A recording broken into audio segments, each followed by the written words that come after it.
Hello everyone and welcome back to Don't Be Bored. Today is Best of the Month, where I'm joined by a range of creators to tell you what they've enjoyed most getting to the table in the last month. Mostly they're new to us games, but they don't need to be brand new games. Now let's see what people have been picking this month. Hi, I'm Barb, MeeplePhD, and my favorite play for July 2024 was Gizmos. This is a game where players are taking on the role of students or something, building machines for a science fair. At its core, it is an engine builder game. In fact, it is an engine building game kind of stripped down to its very basics. The game is set up with this hopper of marbles at the middle of the table. Most of them are in the hopper that you can't see, and then there's this little line of them coming out so you can pick a color with a certain action. Players get a player board that shows the different actions that are available to them on a turn and a starter machine. Now, as the game goes on, you are going to build up new machines, and each of those machines is going to power up one of the actions that you can take. So it might be that if I choose the pick a marble action and I go pick up a blue marble, that might let me do something else, like grab another marble out of the hopper without looking at it. So I don't know what color I'm going to get, but always having more marbles is always good. Other things you can do on the turn is you can do research, where you look at one of the decks of machine cards and you get to look at a certain number, and you can either build it right away if you have the right marbles, or you can file it if you have the right, if you have room in your file to file it. Other machines that you build will increase the ability for you to do research. You can grab more cards. It will increase how many cards you can have in your file, and it will also increase the number of marbles that you can hold at any given time. Some of the other machines will let you convert marbles. So maybe you have a single blue marble, but you have a machine that will let you turn it into any color marble. There's other ones that will double a marble. So you have a blue marble and now it becomes two blue marbles. I love how this game, it's super simple, so clean. Having that board in front of you that shows you your actions makes it easy to teach other people how to play this. But then over the course of the game, you are building up the power of each of these different actions. And that can actually trigger other actions which have been powered up by your machine. And so by building up these machines and chaining them together and looking at the different colors of machines you're doing, over time your turns become more and more, and you'll have a couple of those really big turns each game where you're just triggering almost all of your machines at once. Whenever we get it out, we usually shuffle up after the first game and play at least one more time, if not a couple more times. And so for all of those reasons, I was so glad we got this back out this month. It reminded me what a delight this game is, and that's Gizmos. I hope you had a great month gaming. You can find me on Instagram and Blue Sky as MeeplePhD, and I have a YouTube channel at MeeplePhD as well, and I will see you next month. Hey buddies, welcome to Amass Games. My name is Simon. This is Best of the Month for July 2024. This particular month is by Pandasaurus. It is District Noir. This is a game for only 2 players. Check my 2-player playlist. It's a game whereby we are the head of a criminal organisation, or a big organisation, let's put it that way. And what we're looking to do is we're trying to vie against our opponents to be the best. And what we're going to do is either trying to win instantly over the course of 4 rounds if you happen to get yourself 3 city cards. If not, you're going to keep on going because 3 cards will be removed from the game at the start, and trying to have the most influence for the cards represented in blue. So there's 5 blue cards representing, let's just say, assistants or workers. We've got some boxers, maybe they want to throw a fight. So you're going to get yourself 6 points if you're able to obviously have the most of these. There's 6 of them, so you want to have at least 4 of them. Or if it's a 3, it's a tie, no one gets any points. We've got like the femme fatale. So over here, you are going to get yourself, obviously trying to get 4 of them. Again, 3 of them might have been chucked out, so maybe 2 might be enough for you. And also got other things, so we've got alliances. So we've got some +2s, +1s and 3s, etc. And also some deception cards as well. Do not try and collect these. Of course, these are negative points. And we're also going to have a couple of tokens as well. So basically decide player aids to see who starts. So you're going to shuffle these up, which is very nice. And yes, if you have another set, so 5, 6, 7, 8, one of each of those cards, you get 5 points for each one too. Again, negative points at the end of the game as well. So what you're going to be doing is you're going to be playing out a card or taking cards from the river. The river is basically a turn whereby you're going to have cards being laid out. 2's going to start off the game, so maybe these two, and then you're going to add a card.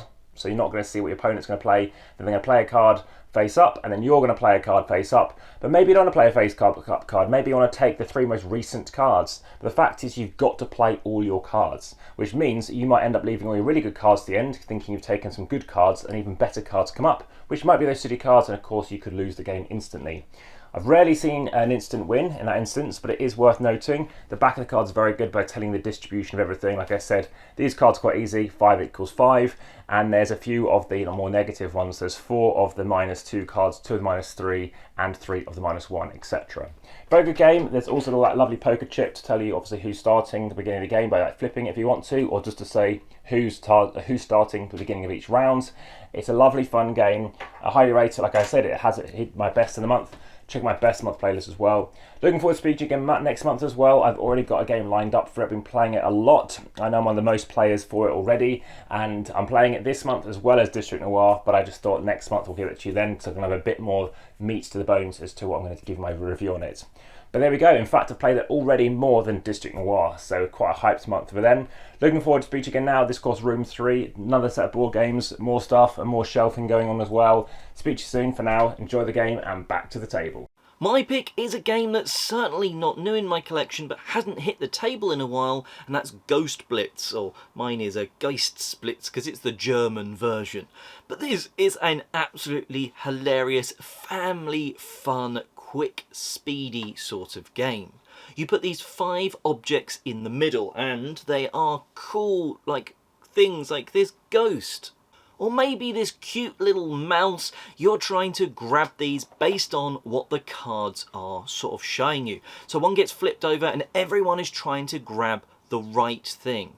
Now, what that means is sometimes the card will perfectly show you what you're supposed to be grabbing. For example, on this card, you want to be grabbing the white ghost because it's the right colour and the object shown on the card. However, things get a little trickier with some of the cards, and that is because on this card, well, nothing's quite right. The chair isn't red, the bottle isn't white. You're actually trying to grab the blue book in this case. Why? Because blue isn't on there and the book isn't on there. So you're trying to work out what's completely missing or what's definitely there correctly. There is a harder mode, but you don't really need to worry about that. Just this basic mode is super fun. You're going to have an absolute blast grabbing things or incorrectly grabbing things, because if you grab the wrong thing, first of all, you've got to be able to laugh at yourself because you're also going to lose a card you've previously won. If you grab the right thing from the middle though, you're going to get that card as a scoring card, and at the end of the game, you'll just count up how many cards are in your pile, and whoever's got the most cards, have most points, wins. It's that fun, it's that super fast, and you go through ebbs and flows with this game where, oh, I'm on an absolute roll, I'm always grabbing the right thing, and then all of a sudden a card will be turned over, and you just can't look at the card and work out what is missing, what is right, and then someone's grabbed the green bottle, and you're like, oh, of course. That's what's right there on the card. I should have got that so quick. But I can highly recommend you adding Ghost Blitz to your collection when you're looking for maybe to fill that short bit of time with just a fast, frantic game, whether you're a family gamer and you're looking for something to play with kids. We've found that it does not seem to matter how old you are. It's a very level playing field, and if anything, if your reactions are quicker, you're going to have a little bit of an advantage in this one. And just, it's great fun for killing 20 minutes or even longer if you just want to keep going and going and going. Anyway, that's enough of me waffling on. Let's see what someone else has picked this month.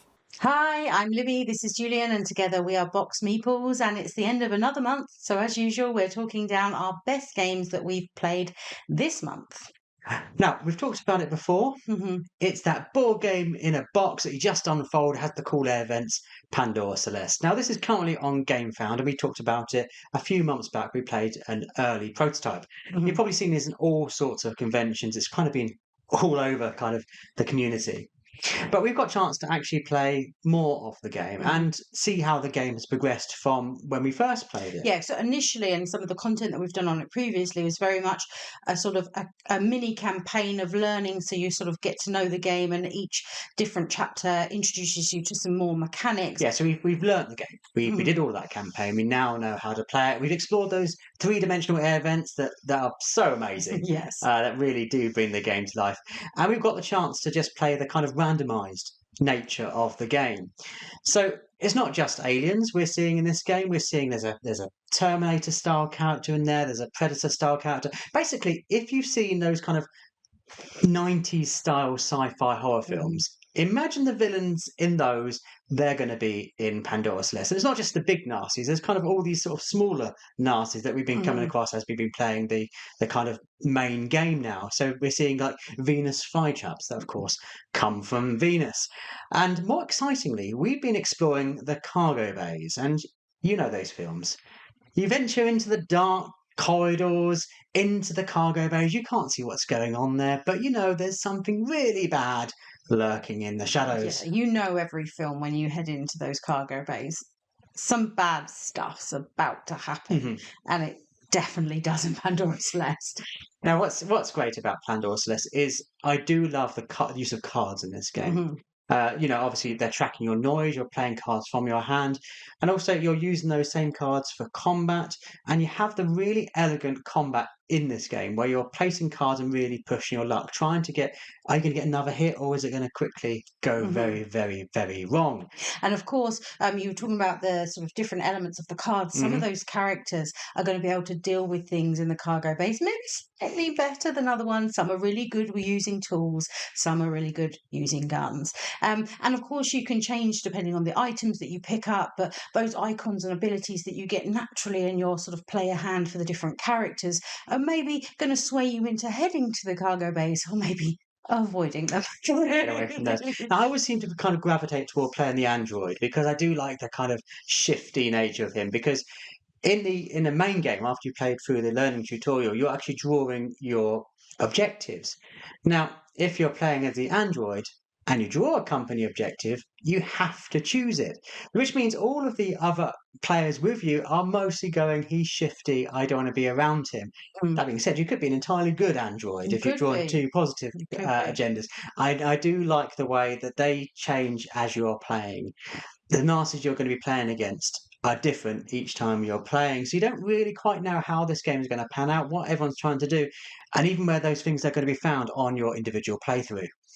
Yeah, I mean, you don't know necessarily at the beginning of the game where you want to be able to exit. So these things come along as your agendas come together, and you kind of work out that puzzle of how you're going to get what you need and then get where you need to be to then be able to fully win. Now, if you've just heard about Pandora's Celeste, you need to get a bit of a wriggle on, because the Game Found campaign is going to be ending soon, and there's loads more stretch goals to come. So do a little bit of research. Watch our previous video on why we enjoyed Pandora's Celeste so much. And if you are into kind of those 90s sci-fi horror films, if you like kind of dungeon crawling style games, if you like more kind of whimsical tongue-in-cheek style games, just fun to play, it's a game you probably should be looking into. And well, that about wraps us up. You've heard about some great games today. Let us know in the comment section below, out of the ones mentioned, what will you be adding to your shopping list soon, and what was your best of the month? While you're going down to comment, check the description box down below, because I've linked the creators that joined me on today's show. They're all awesome, so please do go check them out. Subscribe to them and subscribe to here at Don't Be Bored. And until next time, have a fantastic month gaming.